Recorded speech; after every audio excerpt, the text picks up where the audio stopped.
పక్షం ఈ రిజర్వేషన్లకు మద్దతు ఇచ్చిందని చెప్పే బాధ్యత మీది.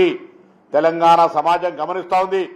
సోదరుడు పాయల్ శంకర్ గారిని, శాసనసభ పక్ష నాయకుడు మహేశ్వర్ రెడ్డి గారిని, బలహీన వర్గాల పార్లమెంట్ సభ్యులు బండి సంజయ్ గారిని, ఈటెల రాజేందర్ గారిని, అదేవిధంగా ధర్మపురి అరవింద్ గారిని, ఆర్ కృష్ణయ్య గారిని కూడా కోరుతా ఉన్నాం.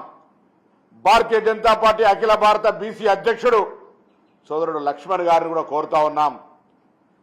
రాజ్యాంగం ద్వారా ఆటంకాలు లేకుండా చేయండి, లేదా న్యాయస్థానంలో ఏ శాసనసభలో మీరు ఏకగ్రీవ తీర్మానానికి మద్దతు ఇచ్చినో మీ పార్టీ తరఫున శాసనసభలో కూడా భారతీయ జనతా పార్టీ రిజర్వేషన్లకు ఈ తెలంగాణ 42% అనుకూలం అని చెప్పి వాదన వినిపించే ప్రయత్నం చేయండి.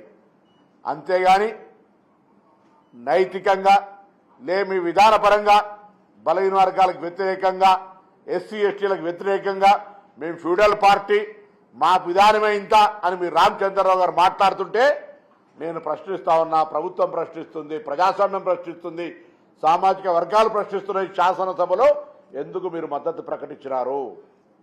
శాసనసభలో మద్దతు ప్రకటించేయాలా? చట్టాన్ని తీసుకొచ్చే సందర్భంలో ఎందుకు అవాంతరాలు సృష్టిస్తున్నారు అని భారతీయ జనతా పార్టీని సూటిగా ప్రశ్నిస్తా ఉన్నా. అంతేగాక బీఆర్ఎస్ పార్టీ కూడా ఇలా డెఫినెట్లీ వారికి ఉన్నటువంటి చిన్న చిన్న కేసులల్లా, పార్టీ పరంగా ఇతరత్ర కేసులల్లా ప్రముఖమైన న్యాయవాదులను ఢిల్లీకి తీసుకొచ్చినారు.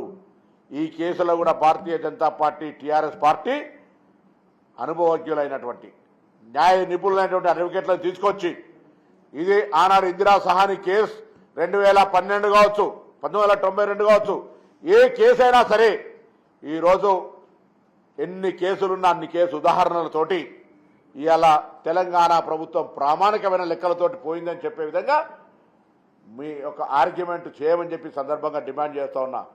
లేకపోతే నోరోటాడినట్టు, నొసలోడాడినట్టు, కడుపులో కత్తులు పెట్టుకొని అలుముకొని చంపే ప్రయత్నం చేస్తున్నట్టుగా తెలంగాణ సమాజం గమనిస్తూ ఉంది, భావిస్తుందనే మాట కూడా ఈ సందర్భంగా మనవి చేస్తున్నా.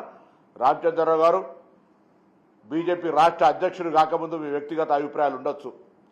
హైదరాబాద్ సెంట్రల్ యూనివర్సిటీలో మీరు దళిత వర్గాలకు వ్యతిరేకంగా పనిచేసి ఉండొచ్చు. ఈరోజు ఆనాడు రిజర్వేషన్ మురళీధర్రావు కమిషన్ వచ్చినాడు, రిజర్వేషన్లకు వ్యతిరేకంగా నవ సంఘర్షణ సమితిలో పనిచేసి ఉండొచ్చు. కానీ ఇలా భారతీయ జనతా పార్టీ రాష్ట్ర అధ్యక్షులు, నీ పార్టీలో కూడా బలహీన వర్గాలు ఉన్నారు. ఇలా క్షేత్రస్థాయిలో ప్రజల మధ్యలో వైషమ్యాలు కలగకుండా